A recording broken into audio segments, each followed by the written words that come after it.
So they say it comes in threes, right? Well, about 5 hours ago, I found out who was number three. This week has been abysmal for entertainment and especially professional wrestling. Um, I didn't know if I was going to make a video on this because, number one, I wouldn't say I'm qualified to go out and discuss topics such as this, but also it sucks. It really sucks. On Wednesday, Terry Funk passes away. On Thursday, out of nowhere, shockingly and tragically, Bray Wyatt passes away. And now, 5 hours ago, I just found out I come home from work to the news being on that Bob Barker passed away. Now, I never watched The Price is Right. I kind of want to talk about Bob Barker first because the wrestling ones have impacted me more. But number one, I know he was a great guest host back in 2009. Those segments were great. And the dude was basically female Betty White, which is ironic because I'm pretty sure she died earlier this year. Nobody ever thought she'd pass away. Like, it's just like, she'll outlive all of us. And in the same year, and plus Queen Elizabeth, I mean, the memes about those two, Queen Elizabeth and Betty White, were great about the fact that they just would not go. But Bob Barker, I don't know this for sure, I think actually lived longer than both of them. Because he was just a hair's breadth away from 100 years old, which is a hell of a milestone. But that was a bummer. But now I am going to get to the main reason I'm making this video. I do want to get, again, condolences to the family and friends and fans of Bob Barker. But I'm a wrestling fan. I have been since 2007. And I'm going to start with Terry Funk. Because obviously I've seen Terry Funk a lot less. However, I do have a couple, not memories directly of him, but growing up seeing some of his matches. The first Terry Funk match that I ever watched was him, Beulah, and Tommy Dreamer versus Edge, Mick Foley, and Lita. I watched that match way younger than I should have. I think I was 8 or 9. I had no business watching that match, but that match is awesome. It is a violent, brutal train wreck. And I mean that in the most complimentary way that you could say something is a train wreck. It is barbed wire galore. There is so much barbed wire in that match. And then just to spice it up, they decided to set the barbed wire 2x4 on fire. They beat the hell out of each other. Funk gets his eye all cut up. Sorry about that. But Funk gets his eye all cut up. Everyone's getting it with barbed wire.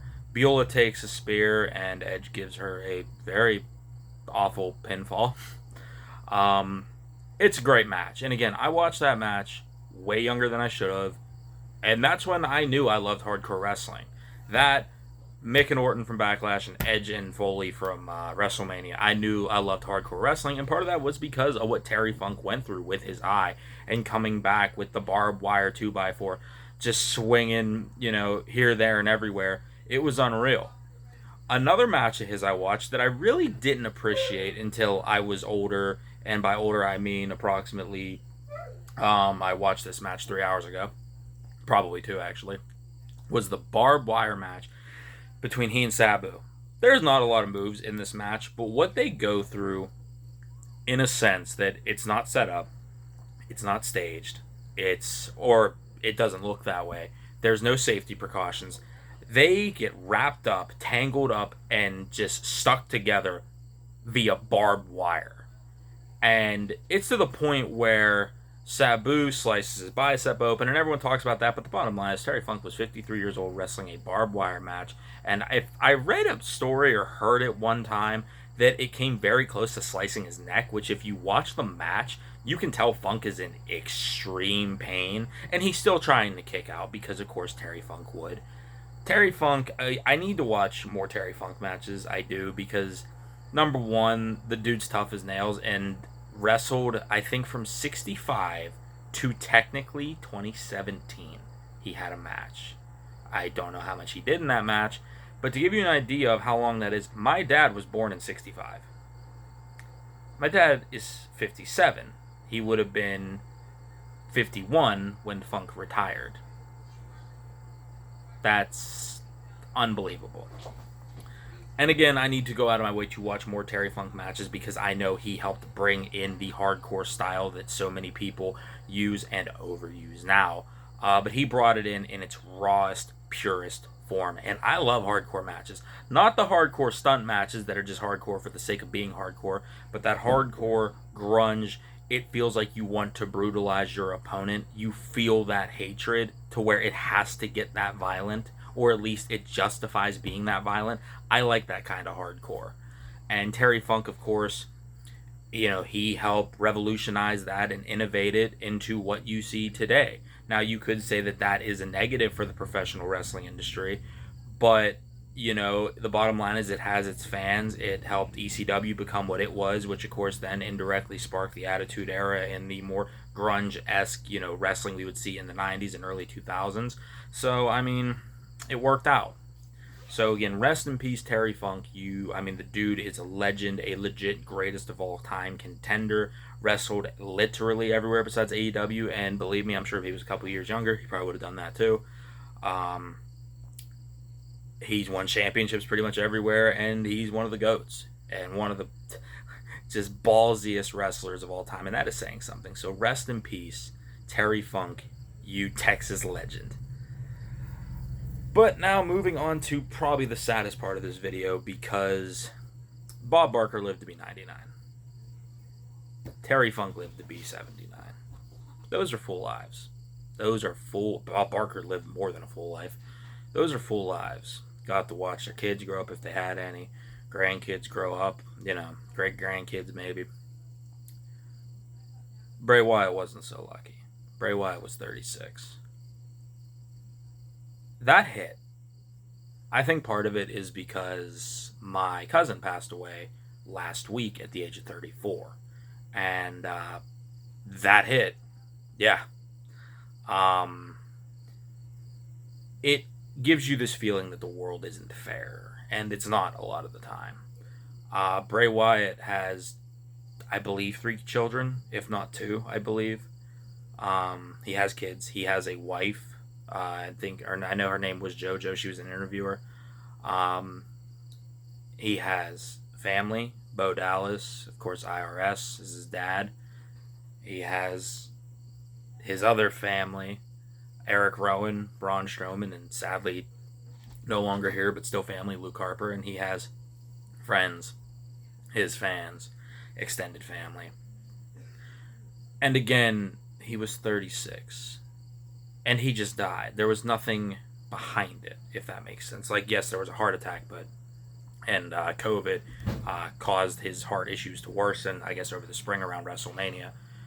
But, there's nothing you can point to and go, well, maybe this could have been avoided. Because it couldn't have been. And that hurts, in a sense, because it just goes to show that no matter who you are, what you do, at any moment, your ticket could be punched. And the one thing that came out of this that was kind of nice, besides the beautiful tribute that they gave him on SmackDown last night, was this wrestling community uniting. Wrestling fans are the worst type of fans, and I could make a whole video on that, and maybe I will down the line. However, in this case, wrestling fans remembered that they're all wrestling fans, and they've remembered that the wrestlers that we are fans of are people too. And sometimes those people suffer, and sometimes those people die. And sometimes those people die far younger than they should. I'm not saying that anybody should die because of an age or whatever. But again, the 2 guys I mentioned, still tragic, still awful, still terrible, still give condolences to the friends, family, and fans affected by that loss. They got to live those lives to their fullest.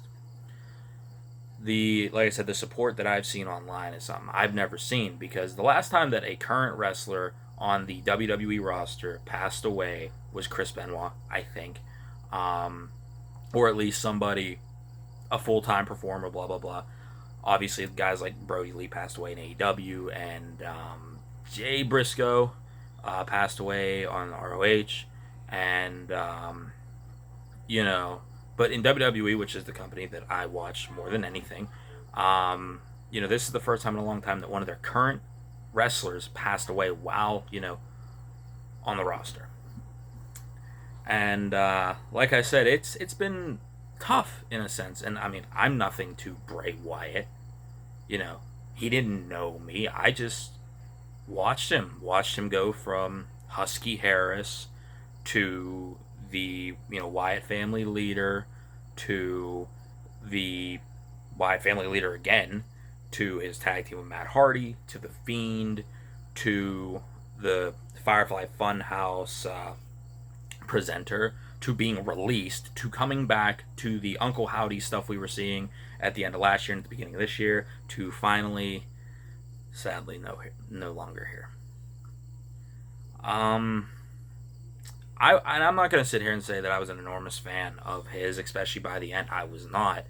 But I think when situations like this happen, it is best that people unite on a common front, which is wrestling and understanding.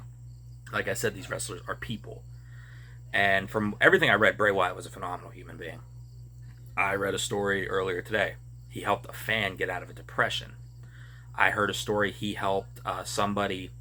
It's a story JTG told, and I'm not even entirely sure, the background of it, but basically he helped somebody who nearly got them in a car accident to safety on a trip to a show or something. You'd have to look that up. I don't know if I have the details right, but he basically saved somebody's life despite his own kind of being in jeopardy due to a reckless driver. Everybody gave these heartfelt, tear-jerking tributes. Alexa Bliss, Braun Strowman, the WWE in general, The Rock, John Cena, this person, that person, everyone you can think of. You see, Becky Lynch was another one I saw. But pretty much I saw everybody. I can't remember everybody that gave one specifically because there were so many. And it shows the kind of human being that was behind the wrestler Bray Wyatt. And I think that is something to be remembered at a time like this. Because the family needs it, the friends need it, because you saw those people on stage, they're people too. And it sucks seeing people that you've watched for years and at this point, a decade and a half break down like that. Because it shows how much they can lose despite seemingly having the world. And it's funny because Bray Wyatt used to say that he's got the whole world in his hands. So it is a lot of tragedy this week. This week has sucked, especially if you're a wrestling fan, but if you're an entertainment fan, it has sucked. And to whoever sees this, which may be very well nobody, remember some of these things. Not so much because to hell with what I say, but for respect for the families and the fans and the friends, for that. For everything that the wrestler created and the man behind that wrestler. I know I'm ranting at this point. It's just, it's something that I haven't fully processed. Again, a 36-year-old, wrestler passes away. It's something, again, I've never really, seen, happen on this big of a stage since I started watching wrestling, which was after the Chris Benoit situation. So I just kind of want to make this little video as a tribute to Bob Barker, Terry Funk, and Bray Wyatt. Again, like I said, Bray Wyatt, I remember when he first started coming around the Nexus, and I watched the Mountain Dew Pitch Black match. So I saw it from basically beginning to end. And I was a little bit before that, and I know he did a couple things on SmackDown after the Mountain Dew match. But, the big stuff, I saw it from beginning to end. Terry Funk, I never got to see a match live. I wish I would have. And eventually I'm going to watch some of his other stuff, his classic matches that made him who he is. And, it's... Don't have too many of those guys left. That's something else I do want to say. There's not too many guys from that era left. Again, he started in 65. There's not a lot of guys that old left. And I think the people that are left should be cherished. Again, older wrestling was different, but there's not a lot of those guys from, pre-Hulk Hogan generation left. So cherish them while they're here. Because it won't be too long before that generation's gone. And Bob Barker, I looked up on Wikipedia, see if there was any controversies. Nothing. I know Wikipedia isn't the most trustworthy source, but You know, Wikipedia's always pointing out people's flaws, so I figured it'd be there if it was anywhere. Didn't see anything. So rest in peace to him, rest in peace to Bray Wyatt, and rest in peace to Terry Funk. With all that being said, whoever sees this, I don't want to say I hope you enjoyed it, because nobody's going to enjoy a video like this. I just hope that, you know, everybody gets through this maybe on a more united front. Maybe wrestling can unite a little better, and I'm guilty of that too, but I definitely am. But it's just worth remembering the people behind the wrestlers that you see. And I do want to give one last little tribute. I apologize, I cannot remember his name, but the oldest wrestler who was still alive recently passed away as well. It might have been yesterday. That might be wrong. I'm not entirely sure. It could have. Oh, actually, I think it was reported yesterday, but it came out. I think he died on like the 21st. I again cannot remember his name. He was the oldest. He's not wrestling. You know, he wasn't wrestling near the time he passed away. He was 95, but he was the oldest living wrestler going, and he recently passed away as well. So rest in peace to him. I've seen no love for him. I didn't recognize the name, but I wanted to point it out. And you know what? I was right. I was gonna say his name, Abe Jacobs. Don't know anything about him. Have no idea of anything he ever did, but he passed away recently. And again, that dude was 95. So he could have started wrestling in the 40s, theoretically. So rest in peace to him. Rest in peace to everybody we talked about. And I'll talk to you guys another day.